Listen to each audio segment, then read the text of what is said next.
Good evening guys and welcome back to Sovnovka. Sorry for the break. Work was very busy. I've had a stinking cold for the last few days, which hopefully you can't notice too much now. Most importantly, the old Toshiba laptop that we were reliant on for everything just told us it wasn't really up to this. All this rendering, all this processing of data, it and the Elgato would not get along very nicely. I actually recorded this whole episode and some more footage and some World of Tanks stuff, and then found out that it all looked, well, it was in a crazy artistic style I really didn't want to work with. But anyway, here we are, we're back. We shall be regular in the new year. For those of you that do enjoy what we're doing here, also going to get Dexter making some videos so you can actually hear him in the new year too. We're going to do some co-op stuff. A couple of games we're looking at might be interesting to watch father and son battle their way through the odd horde of zombies, who knows. But here we are, and the biggest change in this game for me so far is the mods. Didn't really look at the game for probably over a week, and then suddenly there's all these new mods and it could do this, could do that. The one that's probably most relevant to this would be the front-loaded cultivator, because it will save us some wages and free up a tractor so we can do more interesting stuff. As you can see, I did actually sell the crop from yesterday. It was really just to keep today's numbers as clean as possible. Obviously that milk income that comes in at the beginning of the day is not a full day's money, but we'll see where we are by the end of the video. So here we are in the front loader. The cows need cleaning up, get their productivity up as high as we can. So we're going to dash over there, and we're going to extra dash, because I'm going to run all the gameplay at 2x speed unless there's something particularly sort of interesting or something I want to show you in some detail. Let me know how you feel about that. The longer I leave the gameplay running, the more liable I am to just go off topic and start talking absolute nonsense, but who knows. Anyway, look at that. That's one of the magnetic hotspots of Sovnovka.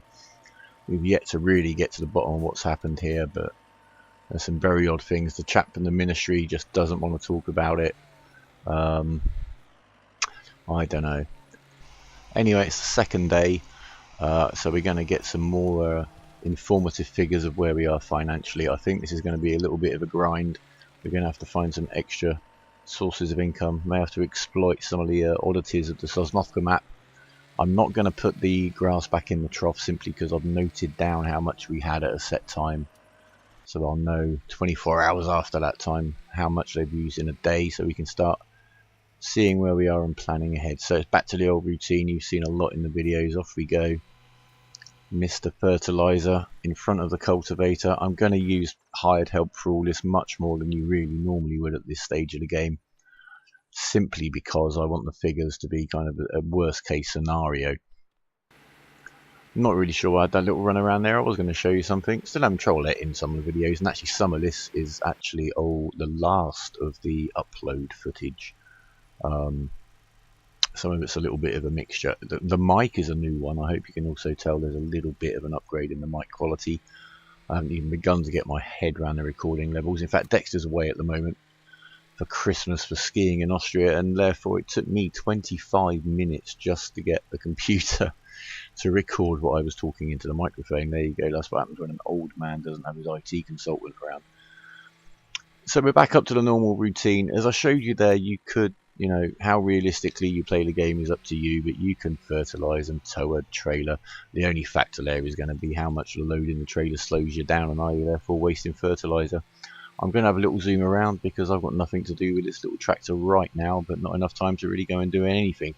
So I'm going to show you basically, for those of you who don't know the map, you can cut across this river. As you can see on the map, it's a shortcut up to the shop. There's a sell point there. Can save you a little bit of time. It's a pity that it doesn't wash the tractor when you splash through the water, simply because I'm not going to be able to afford a jet wash for a long time. Those trees there, we're going to be seeing those again soon, because we're going to have to cut some down, I think, at some stage. We're going to look in here. These are a bit odd too. Sosnovkan pondweed, not really sure what's going on there. Anyway, that's enough of a jaunt. I'm sure we must have something to do here. Oh, and here we are. The harvester's stuck. It's not giving me the "you're stuck" message, but there we go. No, it has emptied. Oh, look at that swing to the left it wants to make to turn. silly harvester. The AI, when it comes to this enhanced AI of avoiding collisions, it seems to work quite well with fixed objects that the map knows is there, as we'll see later. But when it comes to other equipment, it is a little bit wayward. I've moved the tipper over there because we're harvesting soy, and the little calculation on how much that harvester can hold and how much it's picking up tells me it's going to make it all the way over there and probably have space to spare, and it should hopefully auto empty if we put it in the right place. As I've mentioned before, really where you put your trailer, if you want to leave it just to get emptied into, it's going to vary a little bit from harvester to harvester, so just try it out. You will find a sweet spot, but it can certainly save you quite a bit of time just to figure out where you can leave your tipper and how regularly you need to go back to it. Right, so we're going to carry on doing the laps with the fertilizer, take a long way around there so that guy can finish his row. So we fit perfectly, look at that.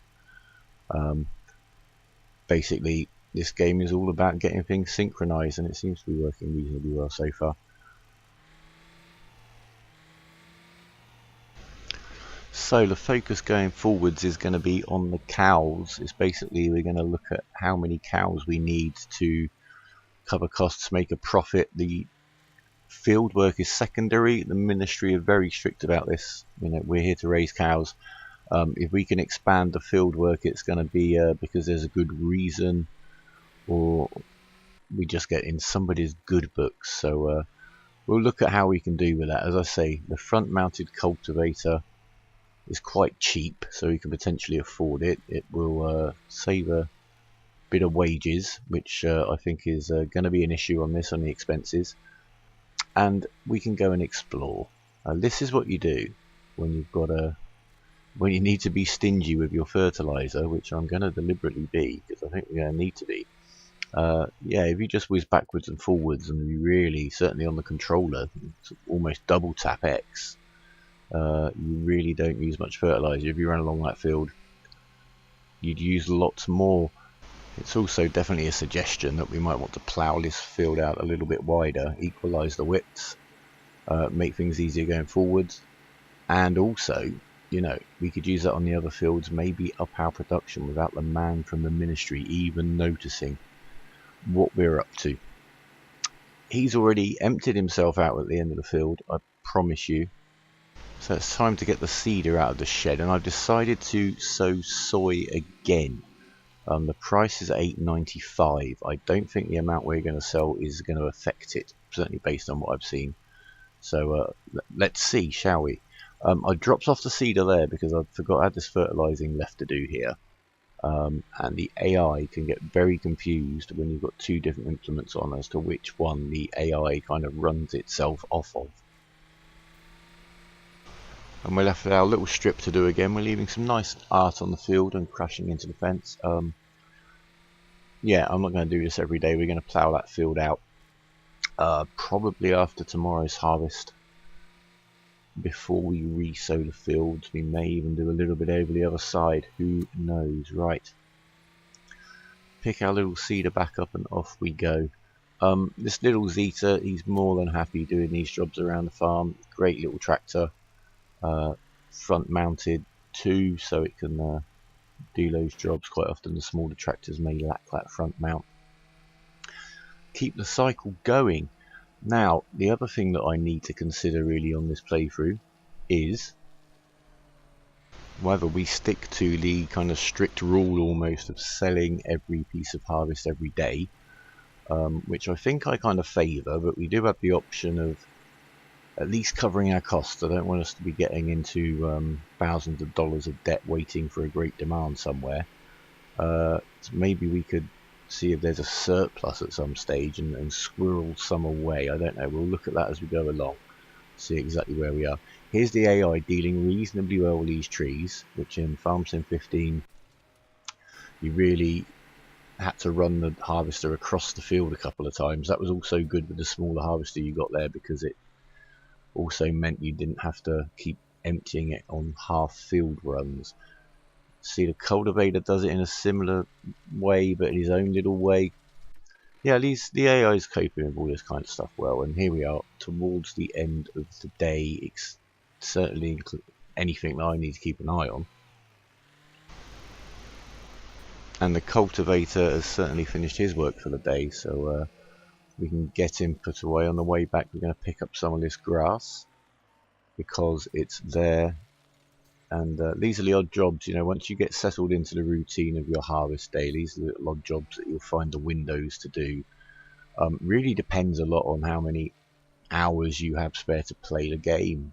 Do you need to play it so that a day is as quick as possible in sort of real life hours? Do you need, you know, then you need to put a bit of thought maybe into doing some of the odd jobs quite efficiently, or are you happy to concentrate on the field work and then spend another chunk of time doing the other bits and pieces? Obviously that's entirely up to you. And also there is the option of multiplayer, which I haven't made a firm decision either on whether maybe to open this game up at some stage to multiplayer. It's certainly not worthwhile doing at the moment because there's so little really that needs doing. It would be a little bit dull, I think, to drag anybody else into this, but it's something maybe later when we've got some spare vehicles and a bit more going on. We might well have some guest stars alongside us helping us run this beautiful farm. So yeah, we're tidying up. Still not topping the troughs up because I don't want to add in. I want to keep my figures sound to figure out how much those cows eat. So it's off to sell, and we're going to head right down to the bottom right hand corner of the map. The mill is the best price, $8.95 for the soy, with an arrow pointing up. So we're going to drive over there. Look how dirty our poor tractor is.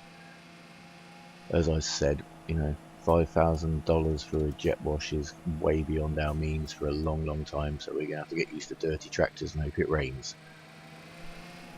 Now in the old game, Farm Sim 15, if we came to this selling point, as I'll show you when I go the right way. But let's have a look at this building. I made a wrong turn, but this building, I mean, what happened here? It looks like something out of Evil Within, maybe, that building, but hopefully it's not that bad around here.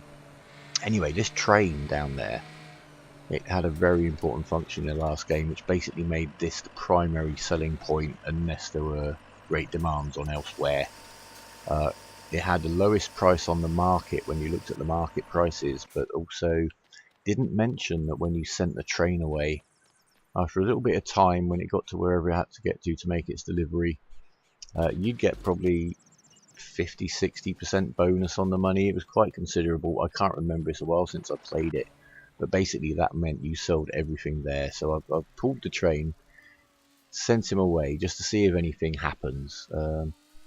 And here we are, just doing the bits and pieces of work really now, topping up the good old cedar. Well, trying to. What I've actually done there is not realised that the cedar is already full, so there you go. Has been a little while since I played the game. I'm a little bit rusty. We've got a little bit of seed left in there. I'm dumping that in, so obviously the bucket is then empty. We can top up the straw now. This is after I've taken my measurements, which I shall reveal to you shortly. So now we can go ahead, get as much as we've got laying around possibly into the troughs, into the cows. Also then we'll be able to fill the troughs up as much as possible, use our calculations of how much I've used in 24 hours to know exactly how many days worth we've got left. That 6 days left calculation isn't quite right. I haven't actually done full maths, but certainly in the previous versions of the game, because you can put stuff in the troughs straight away and before we've even got any cows, then the 6 days worth initially is based on a bit of a strange figure. But anyway, we'll see. So we can start piling all this stuff in. I'm getting my head back around the controls. So we've got the whole day's figures in. Let's see where that leaves us. How poor are we going to be? How quickly could we possibly expand? Right. Overall, it's made just over $5,200 profit. We do need to take the fertilizer and the seed out of that, which I think is probably about $2,000, which leaves us $3,200. In terms of income, the figure for the milk there is today's figure is what the 10 cows are produced in 24 hours, which is $2,000, which is 600 more than we got out of them at midnight the day before. That basically means we can add those $600 onto our net profit going forward. So we're looking at probably about $3,900 as a base figure. So now we need to look at ways of cutting the costs and increasing the income, which is what day 3 is going to be all about. Some projections, some guesswork, and some crossed fingers, because I think if we misspend money on this game, then we're going to really regret it. The cows are happy for a few days. We now know we only need to grow a cereal crop every maybe 5-6 days if their prices aren't that good, which is good. That'll keep the cows with their straw. And we got a new cow in about 5.5 days, which will be lovely. Right, there you go. There's the figures. 10 cows, 24 hours. We're running at about 70% productivity. Thanks very much for watching, guys. Leave a comment. We'd love to know what you think. Leave a like, and good night.